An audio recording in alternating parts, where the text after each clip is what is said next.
bismillaahi raxmaani raxiim waxaana wanaagsan dhammaan akhyaartana daawanaysa meel kastood joogtaanba ku soo dhowaada mar kale iyo barnaamijkeenii falaqaynta qodobadan ku soo qaadanayno waxaa ka mid a ra-iisul wasaaraha itoobiya abiy axmed oo digniid adag u diray jabuuti inay faraha kala baxdo arrimaha faragelinta heshiiska somalilan iyo itoobiya iyo sidoo oo kale si cad ugu sheegay inaanay itoobiya ka noqonaynin heshiiska somalilan la gelayso danaha labada dal ee somalilan iyo etoobiyana ay isku xidhan yihiin iyo dhinaca kale jabuuti oo ciidan iyo hub ku soo gurtay magaalooyinka xadka jabuuti iyo somalilan dhinaca kale waxaan ku soo qaadanaynaa barnaamijka dadkeenna iska riyaaqaya distoorka soomaaliya loo ansixiyey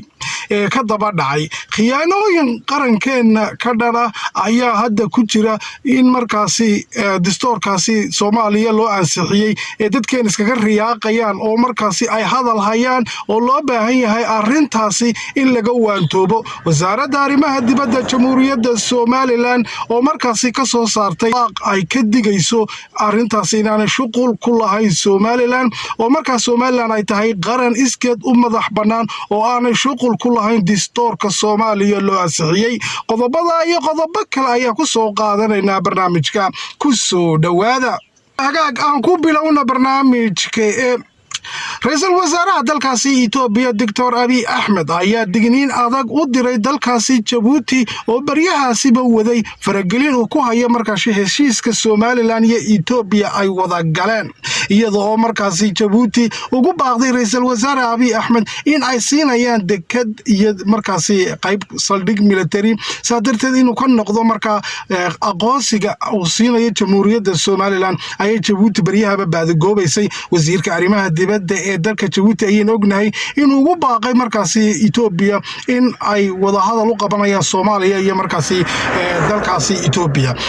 oo lagu qaban doono dalka jabuuti saa darteed waxa uu sheegay wasiirka arrimaha dibadda ee dalkaasi jabuuti sidoo kale inayna aqoonsanayn somalilan oo si cad u sheegay arrintaasi oo cadhow weyn ay ka muujisay somalilan oo aad muwaadiniinteed iyo dowladduba uga xanaaqeen haddaba si kasta ha ahaatee baaqa ay soo saartay dalkaasi jabuuti ee ay ku dalbanayso markaa in itoobiya ay joojiso aqoonsiga somalilan siinayso oo sidoo kalena arrinta soomaaliya ay wadahadal ku dhammeeyaan ayaa jawaabteeda laga sugayay itoobiya sidaynu ognahay hore waxaa markaasi uga hadlay isla maalinta baaqaasi soo saareen laba maalmood kadib ama maalin kadibba dalka imaaraadka carabta oo markaa ku sheegay inay jabuuti joogaan madax qowlaysata ah oo aan qowl lahayn oo aan markaa heshiis caalami mid markaas diineed midna aan tixgelinin oo arinkoogu yahay annaga iyo xoog waxyaabo noocaasa iyo ka bax baan ku yidhi dalkayga oo in cumarka lagu hanjabo markaasi cidduu heshiis la galo taasoo la ogyahay d b wall iyo wixii kala qabsaday markaasi dalkaasi jabuuti oo heshiiskii ay la galeen markaasi ay ka noqdeen oo dekadii uu dhisaya daaroolo ka bax ku yidhi markaa imaaraadka haddaba imaaraadka oo saaxiib dhowla ah itoobiya iyo somalilanba ayaa digniintaasi ay soo saartay d b wall waxay ku socotay wani barnaamij horena kaga hadlay itoobiya haddaba ra-iisul wasaare abiy axmed ayaa markaasi ka jawaabay oo la hadlay dalkaasi jabuuti warqadna u qoray waxa uu sheegay markaa inaanay dhacaynin riyada uu hadda ku riyoonaya ismaaciil cumar geele taasi oo ah in aanay soconaynin waxaan ugu yeedhay markaasi saldhig baan ku siinayaa iyo markaa heshiiska somalilan ka noqo waxyaabaha noocaasa inay tahay riyo iskaga riyooday oo kayru macquula moogta saa darteed waxay ugu kaga jawaabtay markaasi itoobiya oo sheegtay in danaha labada dal ee somalilan iyo markaasi itoobiya isku xidhan yihiin saa darteed laba dana ayaa la isweydaarsanaya itoobiya bilaabadan bad baa la siinayaa somalilan aqoonsi baa la siinayaa markaa danaha labada dal ayaa isku xidhan oo lama kala furfuri kara baa lagu yidhi arrinkaana jawaab kulul buu ka bixiyey ra-iisul wasaare abiy axmed waxaanu ugu baaqay ismaaciil cumar geele arrintaa inuu markaa candhuuftiisa dib u liqo dhinaca kale waxaa jirta dadkeenna ayaa baryahanba iskaga riyaaqayay distoor soomaaliya loo ansixiyey oo markaasi lalahaa soomaaliya distoor loo ansixiyo daarood baa laga reebo markaa guul bay u tahay markaa hawiyeye isaaq baa lalahaa dhinac marka la eego horta jamhuuriyadda somalilan dee inay markaa aanu shahayn oo cudurdaarkii ay soomaaliya samayn jirtay oran jirtay somalilan baa maqanoo distoor ma samaysan karana markay timaadaan